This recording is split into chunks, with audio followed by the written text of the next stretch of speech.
Ya, jadi memang kalau kita amati ya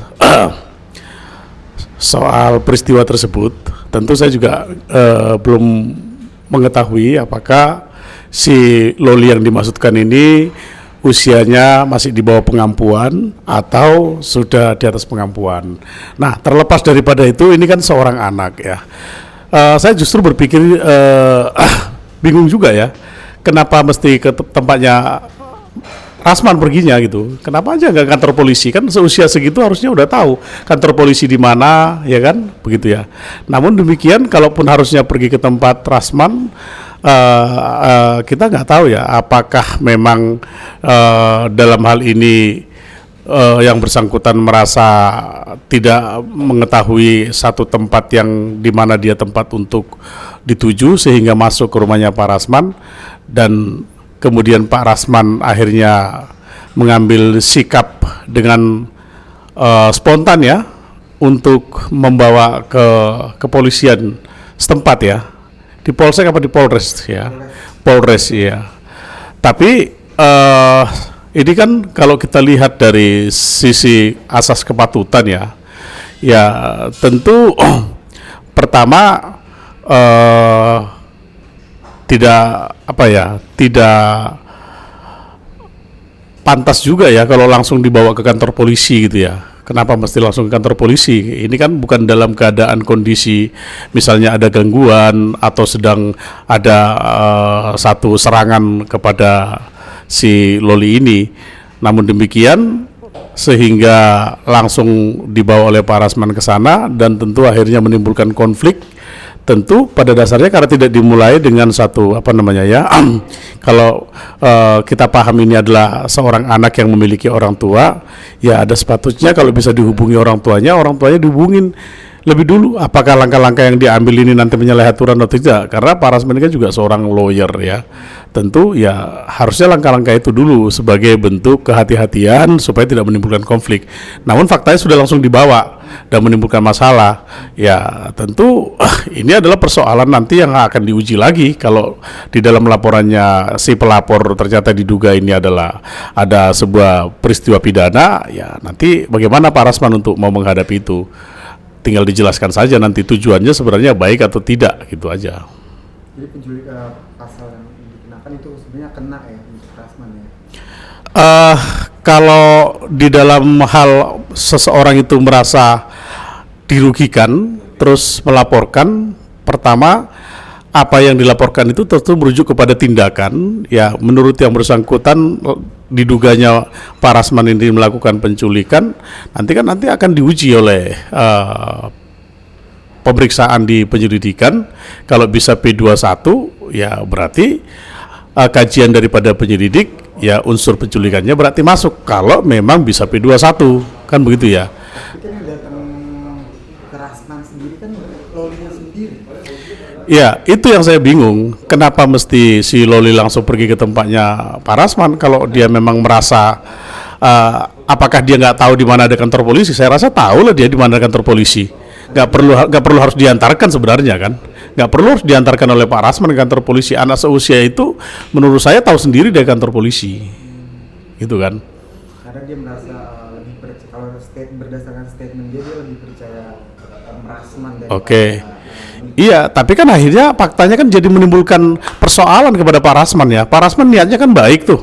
Contohnya ya, kalau memang niatnya Pak Rasman ini hanya untuk membuat nyaman, tapi alangkah lebih nyaman lagi sebenarnya ya polisi aja misalnya bisa ditelepon kok datang ke rumah misalnya kan, gitu ya.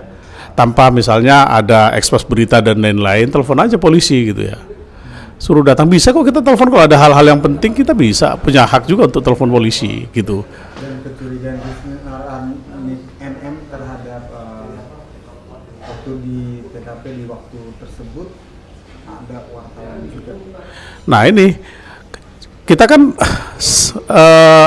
tidak bisa menduga-duga juga ya, wartawan itu hadir karena dihubungin atau karena spontanitas.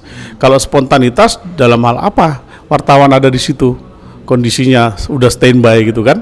Kalau karena memang ini diundang, ya tentu kepentingannya Pak Rasman apa itu untuk mengundang wartawan di dalam kondisi itu supaya gimana gitu kan. Ini kan nanti jadi pertanyaan baru juga, pertanyaan baru lagi. Mungkin di pelapor juga ini dianggap sesuatu hal yang merugikan juga, mungkin dugaan saya seperti itu. Sehingga makanya tidak berterima kan. Dan memang terjadi pada ini hari ya. Aduh. Pada waktu dia mengantarkan bersama lalu ke kantor polisi, datanglah sang ibu. Oke. Iya. Terjadi keributan. Sang ibu taunya dari mana?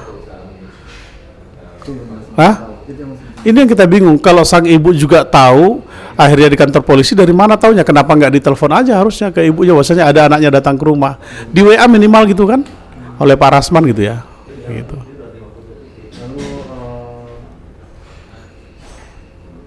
saling lapor pasal 351. Ya, tentu kan. Saya juga mendengar di berita ada tindak pidana pemukulan, terus kemudian ada dugaan penganiayaan dan lain-lain. Ya, dalam situasi sekarang ini kan para pihak akhirnya menjadi apa ya? Menjadi konflik uhurnya kan. Dalam konflik itu biasanya mereka akan mempertahankan argumen masing-masing dan akan membuat upaya masing-masing untuk melaporkan. Nah, mungkin itu yang menjadi di punchline saling apa ya? Kuat-kuatan hukum kan. Iya, pastinya kan mereka akan membangun satu argumen untuk membenarkan tindakan mereka masing-masing, gitu kan, sehingga mereka nggak menyadari ternyata persoalan yang sebenarnya sederhana dapat diselesaikan dengan cara yang tidak sepatutnya harus menimbulkan konflik, tapi karena adanya hal-hal yang dilakukan tidak tidak dipertimbangkan dengan baik, termasuk dengan Pak Rasman langsung membawa ke kantor polisi dan lain-lain. Kalau ada asas kepatutan dihubungi dulu, karena ini kan tahu siapa orang tuanya anak ini, terlepas masalah ada persoalan atau tidak dan lain-lain. Tapi ya namanya kita mengetahui ada orang tuanya, ya sebaiknya kita harus beritahu. Tapi ujung-ujungnya kan pas di kantor polisi orang tuanya tahu juga akhirnya. Ya, dan akhirnya timbul satu persoalan hukum di dalam sesama mereka. Kan ini yang sulit jadinya. Maka perlu ada asas kepatutan. Kalau ada seorang anak, tentunya kalau mau melakukan satu langkah-langkah, kadang-kadang dalam situasi sekarang melakukan hal-hal yang baik juga, tentunya belum tentu juga benar gitu loh. Gitu. Dia kan dilaporin atas dugaan penculikan. Rasman. Lalu dia juga Rasmannya melakukan balik pikir atas dugaan 351 penganiayaan. Apakah langkah Rasman melaporkan itu dengan pasal tersebut, maksudnya apapun itu ya, maksudnya pasal berapa aja, langkah melaporkan balik itu langkah yang bagus karena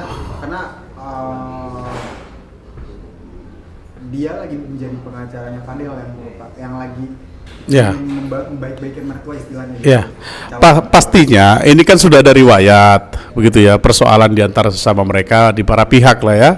Tentunya kalau akhirnya dari persoalan ini menjadi turbulensi sehingga menimbulkan saling melaporkan, ya tentu ya itu menurut hemat saya hak mereka masing-masing yang merasa jadi korban kan. Hak daripada pelapor melaporkan karena adanya dugaan yang diduga melakukan satu perbuatan hukum, yaitu Pak Rasman. Hak Pak Rasman juga melaporkan ketika diduga dia juga mengalami satu perbuatan hukum yang dilakukan oleh orang lain atau pelapor gitu ya. Jadi kalau nanti ternyata laporannya misalnya katanya ada penculikan dan lain-lain, kan penculikan itu ada unsur-unsurnya ya. Penculikan itu misalnya apakah ini untuk diperdagangkan atau untuk dijual belikan, atau Pak Rasman juga memiliki kepentingan untuk ada profit keuntungan. Saya rasa kan nggak segampang itu juga untuk menuduh orang melakukan penculikan. Nanti kan perlu pembuktian dan perlu juga satu dasar-dasar hukum atau landasan hukum untuk menuju apakah apa yang dipersangkakan ini tepat atau tidak. Nanti kan akan ditindaklanjuti oleh penyidik. Gitu ya. Oke ya. Oke.